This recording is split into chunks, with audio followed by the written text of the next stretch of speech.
Hello student, welcome back to Shiksha Samadhan channel. तो बच्चों, जैसा कि बिहार स्टेट मेडिकल की काउंसलिंग चल रही है, बहुत सारे बच्चे अभी चॉइसेस फिल कर रहे हैं ऑलरेडी, और इसका जैसे कि लास्ट डेट अभी 4 अगस्त तक है।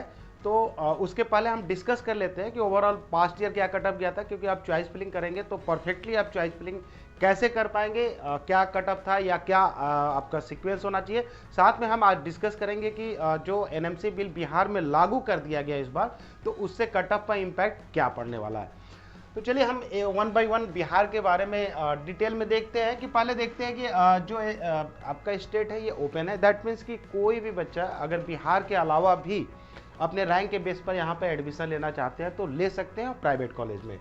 तो हम देख सकते हैं कि गवर्नमेंट के जैसे 12 कॉलेज है, 1520 आपके सीट्स है। प्राइवेट देखेंगे तो टोटल 9 कॉलेज है और 1350 सीट है। और टोटल देखा जाए तो 21 कॉलेजेस है, और सीट देखा जाए तो 2870 है टोटल।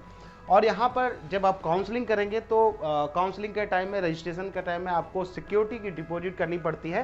तो आप देख सकते हैं कि अगर केवल गवर्नमेंट कॉलेज के लिए अगर काउंसलिंग कर रहे हैं तो जनरल और ईडब्ल्यूएस के लिए 10,000 आपको पे करना पड़ेगा।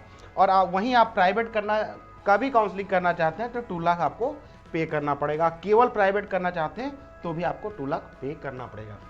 तो नेक्स्ट हम देखते हैं कि बिहार में जो ओवरऑल, क्योंकि सबसे पहले आपकी क्वेरी होती है कि बिहार का लास्ट कटअप क्या गया था इंडिविजुअली कॉलेज का, या जैसे आप एडमिशन लेना चाह रहे हैं किसी भी कॉलेज में एमबीबीएस में बिहार में, तो सबसे पहले यही आपकी क्वेरी बनती है कि लास्ट आपका कटअप क्या गया था। तो एक शॉर्ट में हम देखते हैं कि जो जनरल कैंडिडेट है आपका 25,617 गया था। ये कॉलेज जो है आपका गया जो था वहां पर अलॉट हुआ था इस रैंक पर। ईडब्ल्यूएस की बात करें तो 27,695, और ये भी पूर्णिया कॉलेज अलॉट हुआ था। और बीसी की बात करें तो 26,344, ये भी आपका पूर्णिया कॉलेज अलॉट हुआ था। और ईबीसी की बात करें तो 26,461, और ये भी पूर्णिया मिला था। और एससी कैटेगरी और में देखें तो 1,47,343, और एसटी में देखें तो आपका 1,49,392। तो इस सारे कैटेगरी वाइज देख सकते हैं। तो सभी में देखेंगे आपका पूर्णिया कॉलेज केवल आपका जनरल में जो है गया का कॉलेज बढ़ता है। तो ये आपका लास्ट ईयर मैक्सिमम कटअप गया था ओवरऑल गवर्नमेंट कॉलेज के लिए। इंडिविजुअली हम देखते हैं यहाँ पर जैसे कि आप जानते हैं कि जो बिहार स्टेट की जो काउंसलिंग हो रही है 85% के लिए हो रही है। ये ऑल इंडिया से ये डिफरेंट है, केवल बिहार स्टेट की बात कर रहे हैं। तो यहाँ पर जो भी आप कटअप देख रहे हैं, वो सारा का सारा एआईआर रैंक है आपका, सारा का सारा एआई रैंक है। थोड़ा सा बच्चों का कन्फ्यूजन होता है कि जैसे हमारा एससी है, आपको रैंक भी 2 मिला होगा, तो आप कन्फ्यूजन होता है कि क्या हम अपना एससी रैंक यूज़ करें। तो आपको नहीं यूज़ करना है। आप जब भी एनालाइज करेंगे जो भी कटअप देख रहे हैं, ये कि सारा का सारा आप कैटेगरी जरूर एससी है आपका, लेकिन आपका रैंक जो है एआई है। इसी तरह एससी एसटी हो गया, बीसी हो गया, ईबीसी हो गया, सबका ये एआईआर रैंक है, ये ध्यान रखिएगा। इंडिविजुअली हर कैटेगरी वाइज आपको कटअप यहाँ पर दे दी है। जैसे गया हो गया, पटना पीएमसी हो गया, तो ये सारा कटअप आप पॉज करके इसको दे सकते हैं अपने रिक्वायरमेंट के अकॉर्डिंग।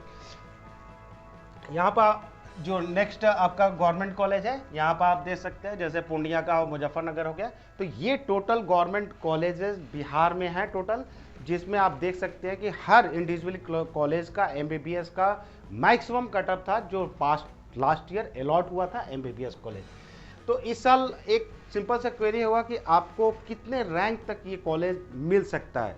पास्ट ईयर तो आपने कटअप देख, तो एक टेंटेटिव हम देख सकते हैं कि अगर आप जो भी यहाँ पर कटअप देख रहे हैं, आपने देखा होगा मैक्सिमम जो अलॉटमेंट हुआ था आपको 1.1 से मल्टीप्लाई करेंगे, और जो अगर आपका रैंक उसमें एग्जिस्ट कर रहा है, दैट मीन्स कि आपका मैक्सिमम चांस है कि कॉलेज अलॉट हो जाएगा। चलिए, आपको काउंसलिंग को आसान बनाने के लिए शिक्षा समाधान का ऐप भी आप यूज़ कर सकते हैं। जैसे कि इस बार देखे होंगे कि जो एनएमसी बिल लागू हुआ है, तो इसमें बहुत सारे बच्चे प्राइवेट कॉलेज भी अप्लाई करना है। गवर्नमेंट कॉलेज तो इंडिविजुअली बच्चे अप्लाई कर दे रहे होंगे, लेकिन प्राइवेट कॉलेज को भी आपको साथ साथ लेकर चलना है। तो ये ऐप आपको हेल्प करेगा, क्योंकि जब आप काउंसलिंग करने जाते हैं, सपोज आप बिहार का करने जा रहे हैं, वैसे आप इस ऐप में AIQ झारखंड, उत्तर प्रदेश हो गया, वेस्ट बंगाल हो गया, ये सारे स्टेट्स और आप AIQ की काउंसलिंग दे सकते हैं। लेकिन अभी जो बिहार की बात कर रहे हैं, तो आपका सबसे पहला स्टेप होता है कॉलेज प्रेडिक्टर। आपको कॉलेज प्रेडिक्टर से ये देखना, प्लानिंग करने में हेल्प करता है ये आपको कॉलेज प्रेडिक्टर, कि ऑल ओवर इंडिया जहां भी ओपन है अपने रैंक के बेस पर या AIQ में आपके रैंक पर क्या कॉलेज अवेलेबल है। तो इससे आपको प्लानिंग करने में इजी रहता है, चॉइस फिलिंग करने में। और चॉइस फिलिंग जो आपको करना है, एग्जैक्टली क्या सीक्वेंस होना चाहिए, ये आपको सेकेंडों में ऐप जनरेट कर देता है। इसमें बहुत सारे फीचर है। सबसे पहले देखते हैं कि जो आपका प्रिडिक्टर है, जो प्रिडिक्टर आपके काउंसलिंग में कैसे हेल्प करेगा। तो आप शिक्षा समाधान का जैसे ऐप ओपन करते हैं और आप बेसिक डिटेल जैसे स्टेट हो गया, आपका डोमिसाइल के बेस पर आपको आप सेलेक्ट करते हैं, आपका रैंक हो गया, कैटेगरी हो गया, ये बेसिक पैरामीटर जब आप फिल करते हैं तो आप देखेंगे कि आपका जो कॉलेज प्रिडिक्टर ओपन होगा शिक्षा समाधान का, आप देखेंगे यहाँ पर जैसे आपको दिया हुआ गवर्नमेंट कॉलेज, तो टोटल कितने गवर्नमेंट कॉलेज है उसका आप देखेंगे काउंट दिया होगा। साथ में आपकी ये रैंकिंग वाइज दिया हुआ है 1 2 3, मतलब कि ये ऑर्डरिंग दिया हुआ कि नंबर 1 नंबर 2 क्या कॉलेजेस होने जा रहे हैं। साथ में आप प्राइवेट जैसे टोटल 9 है, आप देख सकते हैं, जब आप क्लिक करेंगे तो उसकी रैंकिंग वाइज आपको प्रेडिक्शन दे देगा। BDS का भी आप देख सकते हैं। अब जैसे सपोज एक कॉलेज है आपका PMC पटना, आप जब काउंसलिंग करते हैं तो आपको जैसे PG यहाँ पर देखेंगे अवेलेबल नहीं है, बॉन्ड नहीं है यहाँ पर। आप कब बना हुआ है, काफ़ी पुराना कॉलेज है, एवरेज यहाँ पर फीस क्या है और टाइप कॉलेज का क्या है और किस राउंड में आपको मिल सकता है। तो बेसिकली जब आप काउंसलिंग करने जाते हैं तो इंडिविजुअली कॉलेज का कम से कम इतना आपको डिटेल पता होना चाहिए। आप अगर यहाँ पर क्लिक करेंगे तो आपका पास्ट ईयर का सारा आपका डिटेल मिल जाएगा, जैसे राउंड 1 से राउंड 3 तक काउंसलिंग में ये कॉलेज का कट ऑफ क्या रहा है और इनकी मेरिट लिस्ट क्या रही है। साथ में आप देखेंगे कि ये जो 3 राउंड तक तो ये काउंसलिंग में था, लेकिन नेक्स्ट 2 राउंड में चूंकि सीट इनकी फिल हो चुकी थी, इसलिए यहाँ पर NA देख रहे हैं कट ऑफ अवेलेबल नहीं है। दैट मीन्स कि ये नेक्स्ट फर्दर पार्टिसिपेट नहीं किया था, कॉलेज पहले ही सीट। तो आप हर कॉलेज का डिटेल क्लिक करके आप देख सकते हैं कि पास्ट ईयर क्या कट ऑफ रहा था। जो हमारी प्रोबेबिलिटी बता रही है, सपोज ये राउंड 2 में बता रहा है लास्ट ईयर के अकॉर्डिंग, तो ये राउंड 1 में राउंड 2 क्या मिल सकता है वो कट ऑफ भी आपको यहाँ पर शो कर रहा है। नेक्स्ट आप देखते हैं कि प्रेफरेंसेस की बात करें तो जो चॉइस फिलिंग करनी है डिपेंड करता है आपकी रिक्वायरमेंट के ऊपर। आप चाहते हैं जैसे ब्रांच है MBBS BDS हो गया, अगर आप चाहते हैं केवल MBBS तो आप यहाँ पर सेलेक्ट कर केवल MBBS टिक कर देंगे। साथ में आप देखेंगे पूरी लिस्टिंग आपको मिल जाएगी कॉलेज की। आप अपने रिक्वायरमेंट या जो भी आपने एनालाइज किया है, जो कॉलेज लेने हैं, आपको केवल सेलेक्ट करना है जो कॉलेज। अगर आपको ओवरऑल सेलेक्ट करना है तब आप इसको सबमिट कर दीजिएगा, या सेलेक्ट करने के बाद भी आप सबमिट करेंगे तो आपका कस्टमाइज चॉइस फिलिंग होगा। दैट मीन्स कि जो आप कॉलेज चाहते हैं उसी का perfect choice filling order next page पर आपको ऐसे दिखेगा। दैट मीन्स कि 1 2 3 ये दिया हुआ, आपको सेम सीक्वेंस में आपको वेबसाइट पर फिल कर देना है। यहाँ पर आप देख सकते हैं प्रोबेबिलिटी भी आपको साथ साथ में दिखा रहा है, कट ऑफ भी दिखा रहा है कि पास्ट ईयर क्या गया था हर राउंड में, आप देख सकते हैं। तो इस तरह अगर आप शिक्षा समाधान का ऐप यूज करते हैं तो आपकी काउंसलिंग काफ़ी ईजी हो जाएगी। तो चलिए नेक्स्ट हम देखते हैं बिहार में जो प्राइवेट कॉलेज हैं उनके कट ऑफ पास्ट ईयर क्या गए थे। तो देखेंगे लास्ट ईयर हिमालय जो कॉलेज है आपका, ये अलॉट हुआ था आपका 8,31,721 पर जो है। और ये भी जैसा कि हमने बताया कि ओपन होता है, कोई भी बच्चे प्राइवेट कॉलेज में चाहे आपके बिहार स्टेट के बाहर के वो एडमिशन ले सकते हैं। तो हर बच्चा यहाँ पर अप्लाई कर सकता है, यहाँ पर कोई भी सेपरेट कोटा नहीं लगता है आपका। आप यहाँ देख सकते हैं कि फ़ी का रेंज आपका 9,35 से लगा अराउंड 16.25 लाख तक जाता है।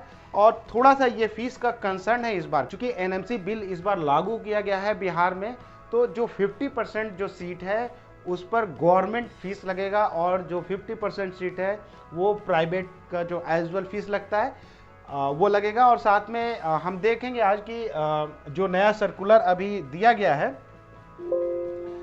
अभी आप सर्कुलर आज का अगर देखेंगे तो जो बिहार गवर्नमेंट ने आज दिया है, तो इसमें जो 50% बच्चे आपका एडमिशन लेंगे तो उनकी फीस स्ट्रक्चर क्या होगा आप देख सकते हैं। जैसे कि यहाँ पर आप देखेंगे ट्यूशन फी आपका 9000 है, एडमिशन फी 1000 कॉशन मनी, तो ये डिटेल में दिया हुआ फीस काफ़ी कम है। दैट मीन्स कि जो इस बार प्राइवेट कॉलेज में 50% जो गवर्नमेंट फी के थ्रू एडमिशन होगा, दैट मीन्स कि कट ऑफ बढ़ने के चांसेज है। लेकिन एक और कंसर्न आ गया है कि चूंकि 50% जो fees private college government fees के थ्रू ले रहे हैं वहाँ पर, दैट मीन कि जो 50% सीट है उसके लिए जो भी प्राइवेट कॉलेज है वो फीस को डबल करना चाहते हैं, जो भी अभी एजुकेशन फीस है उसको डबल करना चाहते हैं, और ये कोर्ट में केस भी कर दिया गया। तो लेटेड भी क्या उसका रिजल्ट आता है उसके लिए है तो हमें वेट करना पड़ेगा। और हम देखते हैं पास्ट ईयर जो प्राइवेट कॉलेज के जो कट ऑफ गए थे वो आप यहाँ पर देख सकते हैं। तो इसमें चांसेस दोनों हैं। दैट मीन्स कि इन केस अगर फीस कॉलेज की डबल हो जाती है, दैट मीन्स कि ये कट ऑफ और ज़्यादा जा सकता है। और इन केस अगर 50% सीट जो जैसा कि अभी आज नोटिफिकेशन के अकॉर्डिंग प्राइवेट कॉलेज में लगेगा, तो उस समय ये कट ऑफ 20% की गिरावट आ सकती है। तो आप चॉइस फिलिंग पर खास ध्यान रखिएगा। जो गवर्नमेंट और प्राइवेट का आपका एमएनसी बिल के अकॉर्डिंग लेकर चल रहा है। चलिए अब देखते हैं कि जो की पॉइंट है हमें क्या ध्यान रखना है यहाँ पर। तो हम देखते हैं कि जो आप काउंसलिंग अभी कर रहे हैं अभी बिहार की, ठीक है, तो यहाँ पर जैसा कि आपको गवर्नमेंट और प्राइवेट दोनों के लेकर चलना है, और मानकर चलते हैं कि जो आपकी एनएमसी बिल लागू हो गया है, दैट मीन्स कि कंबाइंड चॉइस आपकी करनी है। तो उसके लिए आप इस ऐप का भी हेल्प ले सकते हैं। और साथ में आप देखेंगे कि जो आप चॉइस फिलिंग कर रहे हैं इसमें मेजर पॉइंट आपको प्रिडिक्टर, मैंने जैसा कि एक्सप्लेन किया कि आप अपनी रैंक पर हर AIQ या other open based on the rank actually आप देख सकते हैं कि क्या मिल सकता है। बॉन्ड का स्टेटस बिहार में फिलहाल बॉन्ड नहीं है, पीजी बहुत सारे कॉलेज में अवेलेबल नहीं है। चॉइस फिलिंग आपकी परफेक्ट ऑर्डर होना चाहिए, क्योंकि जो आपकी राउंड 1 की जो चॉइसेस होती है बहुत इंपॉर्टेंट होती है। रीजन बिहाइंड कि अगर आपकी रैंक अच्छी है और अपनी चॉइसेस गलत फिल कर दिया, अगर उस रैंक के लिए एलिजिबल दूसरे कैंडिडेट आ गए जिनकी लो रैंक है, दैट मीन्स कि आप नेक्स्ट राउंड में अगर अपनी चॉइसेस को सुधारेंगे तो भी कंसर्न रहेगा, आपको सीट मिलने की पॉसिबिलिटी कम हो जाती है। तो आपका फर्स्ट राउंड की चॉइस किसी भी काउंसलिंग के जरूरी होता है। आपको AIQ और स्टेट जो बिहार स्टेट की काउंसलिंग कर रहे हैं और आपको जो AIQ की काउंसलिंग भी चल रही है, तो आपकी क्या चॉइसेस कितनी रखनी है। तो सिंपल है कि आपको रैंक पर जो भी बिहार आप देख सकते हैं आप प्रेडिक्टर में कि आपको जो भी कॉलेज मिल रहे हैं आपके रैंक पर, दैट मीन्स कि उसके अवेलेबल की जो भी अच्छे कॉलेजेज हैं 50% कोटा के थ्रू AIQ में आप चॉइस फिलिंग कर सकते हैं। साथ में आप देख सकते हैं कि AIQ हो गया, ये सारे झारखंड, बिहार, वेस्ट बंगाल, बिहार सभी के चॉइस फिलिंग आपके अवेलेबल है, चॉइस फिलिंग भी अवेलेबल है। साथ में आप देख सकते हैं कि प्रेडिक्टर के थ्रू आप देख सकते हैं पास्ट ईयर कट ऑफ किया गया है। तो आपको इंडिविजुअली किसी भी कॉलेज का कट ऑफ एनालाइज नहीं करना, ऐप ऑटोमेटिकली एनालाइज करके दे देता है, आपकी चॉइस फिलिंग को बना देता है कस्टमाइज वे में जो भी आप कॉलेज लेना चाहते हैं। साथ में चूंकि आप प्रोडक्ट सेक्शन में जाते हैं और आपको लगता है कि जो भी यहाँ पर कट ऑफ और चॉइस फिलिंग दी गई है आपको भरने में कठिनाई हो रही है, तो आप काउंसलर्स का सपोर्ट ले सकते हैं। तो बच्चों, जैसा कि हमने आज इस वीडियो में बिहार स्टेट काउंसलिंग के बारे में कट ऑफ क्या देखना, मैक्सिमम कॉलेज का कट ऑफ क्या गया था, हमारी ऑर्डरिंग क्या होना चाहिए, चॉइस फिलिंग कैसे फिल करना है, ये सारा हमने डिस्कस किया। तो हम नेक्स्ट वीडियो में और काउंसलिंग के साथ आते हैं। तब तक के लिए thank you. Think admission, think शिक्षा समाधान। Download the app now